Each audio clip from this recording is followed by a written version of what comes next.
Welcome back. And as we said earlier in our intro, that we're going to be talking more about the promising tourism market of India, or the Indian tourists to Egypt, and also the Indian-Egyptian partnership. Of course, these are all reactions and feedback from the very popular visit of President Abdul Fattah al-Sisi to India, where he was warmly received by the Indian Prime Minister and from the Indian people at large. And today we're going to be talking about Indian tourism, and we're going also to be talking about the partnership. We're very delighted to be joined over the phone by Dr. Yehya Abdul, Qader, the Tourism Councillor. Good morning, Dr. Yehya. Good morning. How are you? I'm fine, thank you so much. Let us talk first about the tourism in 2023. Of course, there has been many campaigns, especially that the weather here is beautiful compared to the disasters, the weather disasters that are overwhelming the whole world. So investing on this beautiful weather and the beautiful atmosphere and the situation Egypt is enjoying right now, how is that going to be adding to the Indian tourists coming over after President Abdul Fattah al-Sisi's visit to India? Well, really, thank you for this warm introduction. Apart from the chilly weather you like in Europe and the rest of the world, Egypt substantially has strong historical ties with India, and President Abdul Fattah al-Sisi participated in the National Day celebrations of India, and as you mentioned, he was warmly welcomed by the President and the Prime Minister and the Indian people as well. We receive over 100,000 visitors from India, and they come for incentive travel, for business, for corporate, for events. And Indian people, they are very cultured and educated and knowledgeable as well. So they come to Egypt to visit the historical sites in Cairo, and they fly to Luxor and Aswan. And their principal target, is culture tourism. But apart from that, you remember 2 weeks ago, we had a large wedding festival by Indian families flying from Ahmedabad, in southern India, and they were landed in Sharm el-Sheikh, and they had, a large wedding celebration. There were over 500 people over that. So really, we have a diversified market now with India and travelers year-round to Egypt. Right. When we talk about India, we talk about too many similarities with Egypt. We talk about a country with culture, very rich culture, and we talk about a country with history also. And on top of all, we talk about a country that is very much listed on the top of the best destinations for world tourists, people to visit, and so many destinations to visit and charming spots. In spite of all sometimes some negatives in India, but at the same time India is a beautiful place to visit. So especially if you set a program for Indian tourists, it has to be a very distinguished, very different program, because those people are coming from a country that is a beautiful destination. They have their own touristic programs, and they have their own beautiful, charming places. So if you like to elaborate.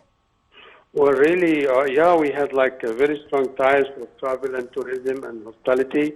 Remember, we had very distinguished hotel companies that were managing the top historical hotels in Egypt. And apart from, the culture side and celebrations and business and corporate, in the island of Goa, which was dominated by the Portuguese for a while, many large portion of the population, they converted to Catholicism, and they love to travel to Egypt to, to follow in the footsteps of the trail of the Holy Family. So because I met lots of them in the Gulf region, and they say we love to go to Egypt to travel, to follow, the itinerary of the Holy Family, like Virgin Mary and Jesus, when they come and stayed in Egypt for 4 years. So this is another segment of the motives, for Indian travelers to come to Egypt, as part from education, from medical, from incentives and from business as well. We have a strong business ties, like is going to increase to become like 12 billion US dollars a year, like after the visit of President Al-Fattah. Right, and also talking about India and gastronomy. Of course, Egypt is the best country where you can eat organic food, delicious cuisine, and authentic taste and spicy things and aromatic atmosphere and all that. But also India is an exclusive cuisine also when it comes to Indian food. So if you like to give us a comparison, how important is the gastronomy, the tourism of gastronomy to the Indian tourists? Well, really, the Indian cuisine is spread worldwide. Like, for example, when I studied in England, the chunky restaurants, that serving Indian cuisine was all over, the UK and worldwide, because it's very rich, with its ingredients, with its spices, with its sauces as well.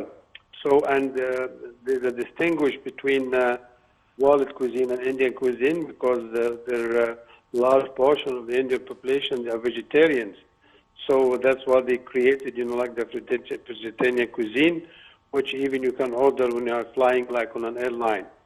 So Indian cuisine is so colorful, so tasty, and five-star hotels in Egypt. Now they have, I visited like 10 or 15 of these hotels, and they have Indian cuisine, and it's so famous and so popular for the Egyptian taste and for the Middle Eastern, variety of variables, and the taste and creativity of Indian cuisine. Yes, you're right. Right. From your own place, in your seat as a tourism council, what does it require for an Indian visitor to be able to prepare a beautiful cuisine for them? Something that would attract their taste, regardless of the Indian cuisine. Visiting Egypt, they would require a different program when it comes to their cuisine. Do you have any experience about this? Yes, of course, there is lots of. Do they like spicy food? Definitely, yes. Like spicy and hot food with chili, this is a very integral part of the Indian cuisine. And I met students when I was studying and travelers and tourist counselors from India, and they told me the hot chili cuisine, it is very good for their safety and for hygiene and for their health. And they say that we rarely, suffer from any kind of illness or disease, because, the Indian cuisine have a high percent, of chili, content, which can, be counter any kind of malaise or from sickness. So the cuisine of India really is like the front line to protect the people and give them, a very strong health and wellness in their daily life. Right. What else is the requirements for an Indian tourist when he comes over to visit Egypt? What does he like to, or they like to visit? What exactly is the type of environment and activities that they would like to enjoy? Like, for example, do they like the Bedouin activity? Do they like the modern? Do they like the Eastern? Do they like the pharaonic? They like the dance music and everything. Because each visitor, they have their own mood. So talk to us about the Indian visitors. Yes, really, because, India is so diversified, it's a continent by itself. So they call it the subcontinent, because of its large population that's over 1 billion. And, its ethnic groups, from Kashmir to Kerala to, Delhi, all over. India is very diversified, even with its flora and fauna, with its plants, and its wildlife as well. So India is so colorful, and people, they love art and music, and they are very religious as well, because they follow, their beliefs, so they are sophisticated and philosophical people as well. So when they come to Egypt because of the Egyptian culture, and because we had strong ties, since Mahatma Gandhi and Saad Basha Zaghloul, like over 100 years ago. We have strong ties with Egypt and India. So they love the Egyptian people, and we have common factors, and the Egyptian cuisine and Indian, to some extent, is very similar, like with the sauces and the hot, dishes we make over there. So when they come to Egypt, they like to go to the Egyptian temples, like antiquities, archaeological sites, because they are fond of culture in the first place and the colorful life we have in Egypt as well. Right. Something else that is very distinguished when we visit European countries and the United States, the Indian folkloric fashion and designs and textures and the beads, it's very fashionable anytime in the United States, and it's sold with high prices also. I mean, it is taking a trend all the time. It doesn't have a certain year of fashion. I mean, it is always in trend. So that is also similar to the folkloric fashion in Egypt. So some Egyptian designers, they thought of creating a mixture between the Indian one and the Egyptian folkloric fashion. And that was also made here, and it was received highly by tourists and also by Egyptian people buying it. So talk to us about this. Well, really, yeah, I heard about these new trends, like which especially accessories also. Yeah, they call it fusion, like that's a blend, like and mixing between co-cultures and two civilizations and two products. So they are very famous for this. And India is very famous for its, display, like large, like proportion of textiles worldwide. So every year they create, like new material, new designs, and new colors, and this has been, like used by houses, like in France, right?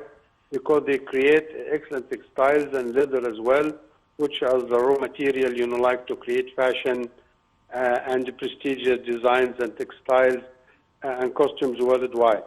And large volume of the textiles produced and circulated in the U.S., for example, are produced in factories, like in plants in India and in the subcontinent as well. So they have a great contribution for fashion and for art and music as well. Like look at the volume of Bollywood, like movie production every year. Like it's estimated and valued by billions, like. Right. When we talk about all these elements, it's very important for tourism.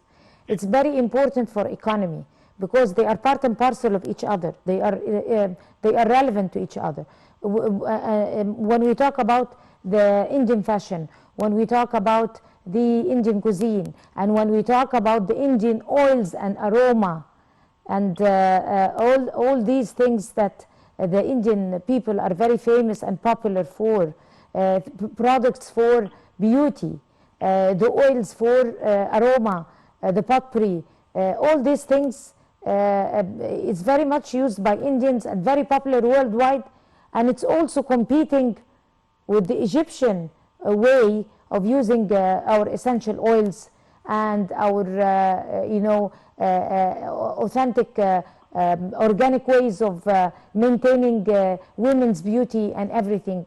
And that is also very popular for tourists when they come over to Egypt. They buy the oils, the Egyptian authentic oils, the ancient oil that was used, the pharaonic oil to maintain women's beauty, the organic elements for the creams and the moistures and all these things. So this could be another field of cooperation for tourism when it comes to the Indian and the Egyptian market.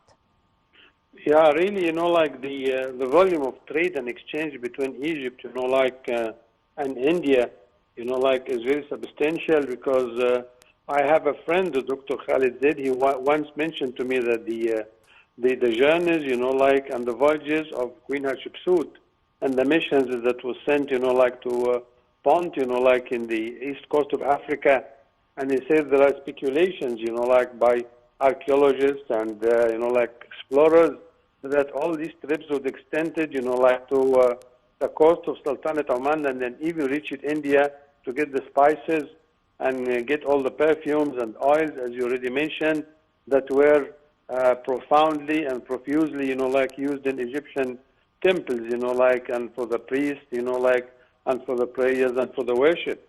So that was shows, like how Egypt was connected with India, like over 2,000 years ago. So really, you're really quite right. And Egypt, like is importing large volume of medical substances, like for the pharmacology and pharmaceutical development in Egypt as well. Exactly, exactly. Yeah. So that's why we have many things in common, and the Indian embassy in Egypt is very active. And annually, like we have shows, we have marathons, we have theater, we have art shows, and we have dance groups. So there is strong ties with India, and that's why everybody was so pleased with the trip of President Abdul to India to hold strong ties with its people, its government and administration. Right. Talking about a season for Indian tourism, what is the best season for the Indian people, especially that it's a huge country. So it has a diversity of seasons for, I mean, when it comes in the sense of weather. So what is the exact time, perfect time for the Indian tourism season? Well, actually, they travel to Egypt, like year-round. Like I was in last October at the Egyptian Museum in Tahrir Square, and I met large number of Indian families, like coming, as I say, because they love culture, and a large number of them, they like to go and visit the holy sites where the Holy Family, like visited Egypt, the 25 locations. And they come as well for education. I met students who are studying medicine at the Qasr al-Ain, like School of Medicine as well from India. So, yeah, we have a large exchange, like of benefits with India, education, medical, business. We have lots of businesses in Egypt, like fertilizers and construction and IT business as well. So there are strong ties between the two countries, and we have them year-round because, as I said already, for corporate, for incentive, and now we're having the new trend because the Ministry of Tourism having a strategy to participate in all the World India shows, and that's why we had this families from Ahmedabad to celebrate, like wedding festivals in Sharm el-Sheikh as a result of the strategy of the Ministry of Tourism.